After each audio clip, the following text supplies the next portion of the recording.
শ্ৰদ্ধাৰ শিক্ষাগুৰুসকল আপোনালোকে স্ক্ৰীনত দেখি পাই এই অৰ্ডাৰখন হৈছে ডাইৰেক্টৰ অফ এলিমেণ্টাৰী এডুকেশ্যনৰ পৰা মিছন ডাইৰেক্টৰ সমগ্ৰ শিক্ষালৈ প্ৰেৰণ কৰিছে আৰু ছাবজেক্ট হৈছে correction of post name post categories nature of appointment mode of recruitment in শিক্ষা সেতু পৰ্টেল অৰ্থাৎ শিক্ষা সেতু পৰ্টেলত এই চাৰিটা বিষয়ৰ কাৰেকশ্যনৰ কাৰণে এই অৰ্ডাৰখন ডাইৰেক্টৰ অফ এলিমেণ্টাৰী এডুকেশ্যনৰ পৰা মিছন ডাইৰেক্টৰে প্ৰেৰণ কৰিছে। শ্ৰদ্ধাৰ শিক্ষাগুৰুসকল আপোনালোক সকলোকে এই দুটা কিনলৈ স্বাগতম জনালোঁ আৰু যিসকল শিক্ষাগুৰুৱে আজি নতুনকৈ ভিডিঅ'টো চাই আছে আপোনালোকৰ চেনেলটো ছাবস্ক্ৰাইব কৰিবলৈ আৰু লগৰ শিক্ষাগুৰুসকলৰ মাজত শ্বেয়াৰ কৰিবলৈ অনুৰোধ জনালোঁ। আৰু এই অৰ্ডাৰখনে উল্লেখ কৰিছে যে শিক্ষকসকলৰ পোষ্ট নেম আৰু পোষ্ট কেটাগৰিজ আৰু মোড অফ ৰিক্ৰুইটমেণ্ট শিক্ষা সেতু পৰ্টেলত ভুলকৈ এণ্ট্ৰি হৈ আছে আৰু ইয়াৰে LP 5346 আৰু UP 4488 অৰ্থাৎ মুঠ 9834 গৰাকী শিক্ষকৰ কি আছে পোষ্ট নেম ভুল হৈ আছে আৰু LP 5171 আৰু UP 4427 মুঠ 9598 গৰাকী শিক্ষকৰ পোষ্ট কেটেগৰি কি হৈছে শিক্ষা সেতু পৰ্টেলত ভুল হৈ আছে। গতিকে এই পোষ্ট কেটেগৰিসমূহ কাৰেকশ্যন কৰাৰ প্ৰয়োজন আছে যিহেতু 2013 চনৰ প্ৰভিজিলেজ শিক্ষকসকলৰ তেওঁলোকৰ নিজৰ যিহেতু পাৰ্মানেণ্ট ৰিটেনশ্যন নাম্বাৰ আছে গতিকে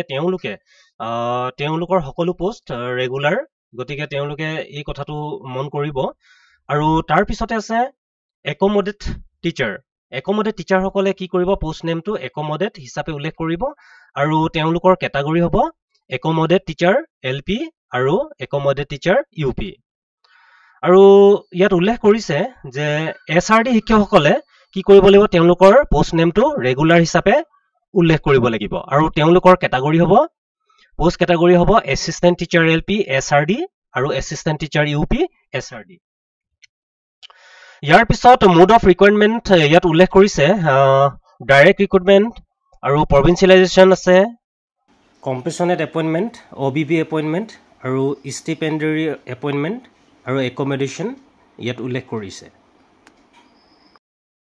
আৰু এই পোষ্ট নেম পোষ্ট কেটাগৰি আৰু মোড অফ ৰিক্ৰুইটমেণ্ট এই সকলোবোৰ NXR A আৰু NXR B উল্লেখ কৰা আছে আপোনালোকে NXR A দেখিছে স্ক্ৰীনত আৰু এই NXR A থকাৰ ধৰণে আপোনালোকে নিজৰ পোষ্ট নেম পোষ্ট কেটাগৰি আৰু মোড অফ ৰিক্ৰুইটমেণ্ট আপোনালোকে কাৰেকশ্যন কৰিব লাগিব। ইয়াত দিছে DE আছামৰ অধীনত আছে কি আছে ৰেগুলাৰ টিচাৰ আৰু টিউটৰসকল আছে টিউটৰ এণ্ড একমোডেট টিচাৰ্ছ। এতিয়া প্ৰথম চক ৰেগুলাৰ টিচাৰ ইয়াত LPS UPS SRD আৰু তেওঁলোকৰ কি আছে ইয়াত পোষ্ট কেটাগৰিসমূহ উল্লেখ কৰিছে আৰু মোড অফ ৰিক্ৰুইটমেণ্টসমূহ উল্লেখ কৰা আছে গতিকে আপোনালোকে আপোনালোকৰ যিটো পোষ্ট হ'ব আৰু পোষ্ট কেটাগৰি হ'ব বা মোড অফ ৰিক্ৰুইটমেণ্ট হ'ব আপোনালোকে চাই ল'ব আৰু শুদ্ধকৈ শিক্ষা সেতু পৰ্টেলত আপোনালোকে এণ্ট্ৰি কৰিব আৰু NXR বিত আছে যে DE অধীনত আছে একমোডেট টিচাৰ আৰু টিউটৰসকল একমোডেট টিচাৰসকলৰ ইয়াত ভাগ আছে একমোডেট টিচাৰ LP আৰু একমোডেট টিচাৰ UPS টিউটৰসকলৰ একমোডেট টিউটৰ আৰু প্ৰভিন্সিয়েলাইজ টিউটৰ এনেদৰে ভাগকৈ দেখুওৱা হৈছে গতিকে আপোনালোকে নিজৰ পোষ্ট নেম পোষ্ট কেটাগৰি আৰু মোড অফ ৰিক্ৰুইটমেণ্ট আপোনালোকে শুদ্ধভাৱে চাই ল'ব আৰু শুদ্ধভাৱে শিক্ষা সেতু পৰ্টেলত খুব সোনকালে আপোনালোকে শুদ্ধ কৰি লওক। এয়া আছিল আজিৰ বাৰ্তাটো আপোনালোকে কেনে পালে কমেণ্ট কৰি জনাবলৈ নাপাহৰিব আৰু যিসকল শিক্ষাগুৰুৱে আজি নতুনকৈ ভিডিঅ'টো চাই আছে অনুগ্ৰহ কৰি চেনেলটো ছাবস্ক্ৰাইব কৰিব আৰু লগৰ শিক্ষাগুৰুসকলৰ মাজত শ্বেয়াৰ কৰি দিব। পুনৰবাৰ আন এটা ভিডিঅ'ত লগ পোৱাৰ প্ৰতিশ্ৰুতিৰে আজিলৈ ধন্যবাদ।